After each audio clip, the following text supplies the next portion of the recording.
ಜೈ ಭೀಮ್ ನಮೋ ಬುದ್ಧಾಯ ಅಂತ ಹೇಳ್ತಾ ಬಂಧುಗಳೇ, ನನಗೆ ನಿಜವಾಗ್ಲೂ ಖಂಡಿತವಾಗ್ಲೂ ಅರಿವು ಭಾರತದ ಕಾರ್ಯಕ್ರಮ ಇವತ್ತಿಲ್ಲಿರೋದು ನನಗೆ ಗೊತ್ತಿರಲಿಲ್ಲ. ಆಕ್ಚುಲಿ ನನಗೆ ನರಸಿಂಹಣ್ಣ ಹೇಳಿದಾಗ ಈ ಥರ ಮನೆಯಲ್ಲಿ ಬುದ್ಧ ಜಯಂತಿ ಇದೆ ಅಂತ ಹೇಳಿದ್ರು.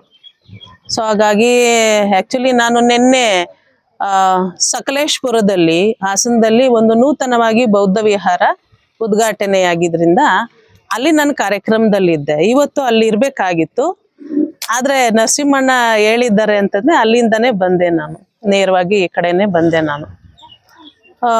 ಹಾಗಾಗಿ ಇಲ್ಲಿ ಆಮೇಲೆ ಗೊತ್ತಾಯ್ತು ನನಗೆ ಈ ಥರ ಎಲ್ಲ ಕಾರ್ಯಕ್ರಮ ಇದೆ ಅರಿವು ಭಾರತ ಅಂತ. ಒಳ್ಳೆಯ ವಿಚಾರ, ಎರಡೂ ಒಟ್ಟಿಗೆ ಹೋಗ್ತಾ ಇದೆ. ಯಾಕಂದರೆ ಭಗವಾನ್ ಬುದ್ಧರು ಕೂಡ 2650 ವರ್ಷಗಳ ಹಿಂದೆ ಅರಿವಿನ ಒಂದು ಭಾರತವನ್ನು ಕಟ್ಟಿದವ್ರೆ. ಅವರು ಕೂಡ ಬಹಳ ಚೆನ್ನಾಗಿ ನಮ್ಮ DC ಸಾಹೇಬರು ಹೇಳ್ಬಿಟ್ಟಿದ್ದಾರೆ ಎಲ್ಲ. ಬುದ್ಧ ಅಂದರೆ ಏನು, ಅಂಬೇಡ್ಕರ್ ಅವರಂದ್ರೆ ಏನು, ನಾವು ಹೆಂಗೆ ಹೋಗ್ಬೇಕು ಅಂತ. ಆದರೆ ಅವರಲ್ಲಿ ನಾನು ಅವರ ಭಾಷಣಗಳಲ್ಲಿ ಕಾಣ್ತಾ ಇರ್ತಕ್ಕಂಥ ವಿಶೇಷತೆ ಏನಪ್ಪ ಅಂತಂದರೆ, ನಾವು ನೇರವಾಗಿ ಬಹುತೇಕ ಜನರು ನೇರವಾಗಿ ದೂಷಣೆ ಮಾಡಿಬಿಡ್ತೀವಿ ಇನ್ನೊಂದು ಜಾತಿಯವರನ್ನು ಅಥವಾ ಮೇಲ್ಜಾತಿಯವರನ್ನು ಅಥವಾ ಇನ್ನೊಂದು ಧರ್ಮವನ್ನು ನೇರವಾಗಿ.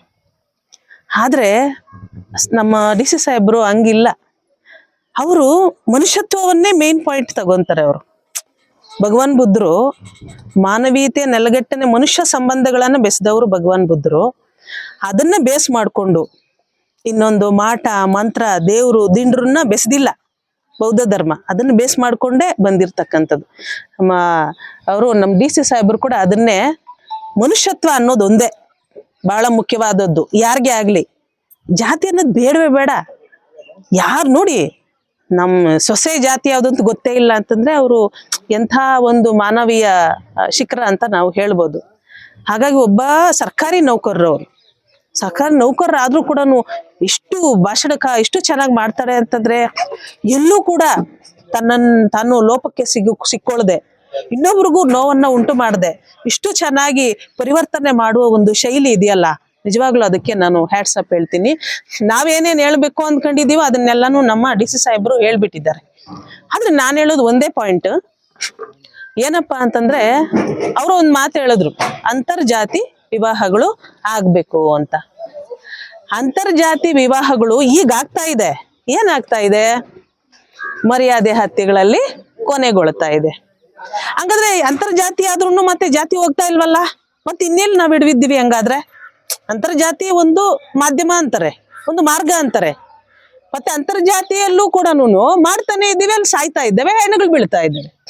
ಹಾಗಾದ್ರೆ ಎಲ್ಲಿ ಪರಿವರ್ತನೆ ಆಗ್ಬೇಕು ಅಂತಂದ್ರೆ ಅದೇ ಮತ್ತೆ ನಮ್ಮ ಬುದ್ಧ ಮಾರ್ಗ.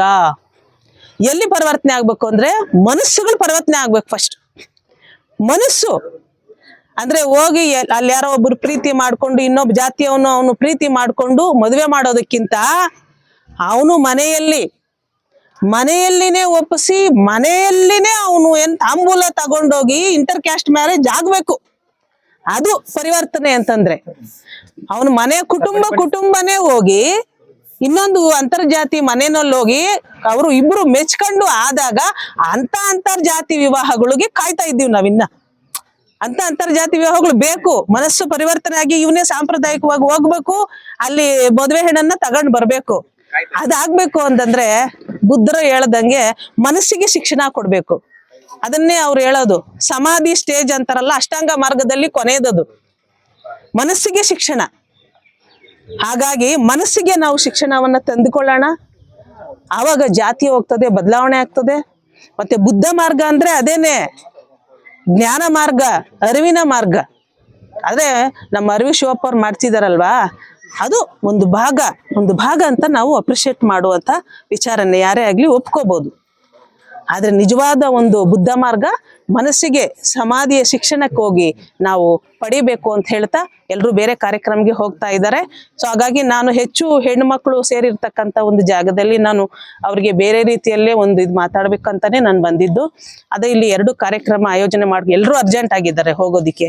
ಸೊ ಹಾಗಾಗಿ ಈಗ ಹೆಚ್ಚು ಭಾಷಣಗಳು ಮಾಡುವಂತ ಸಮಯ ಇದಲ್ಲ ಅಂತ ನಾನು ಕೂಡ ಭಾವಿಸ್ತಾ, ನಾವು ಕೂಡ ಅಷ್ಟು ದೂರದಿಂದ ಬಂದಿದ್ದೀವಿ, ಸುಮ್ಮನೆ ಬಂದು ಹೋಗೋಕ್ಕಾಗಲ್ಲ, ನಮ್ಮ ಒಂದಷ್ಟು ವಿಚಾರಗಳನ್ನ ನಾವು ಹೇಳಲೇಬೇಕು ಅಂತ ಹೇಳ್ಬಿಟ್ಟು ನಮ್ಮ ಶಿರೀಷ ಹೆಣ್ಮಕ್ಳು ಇವರೆಲ್ಲ ನನಗೆ ತುಂಬಾನೇ ಇದು ಮಾಡ್ತಿದ್ದಾರೆ. ಆಗೋಸ್ಕರ ಬಂದಿದ್ದೀವಿ.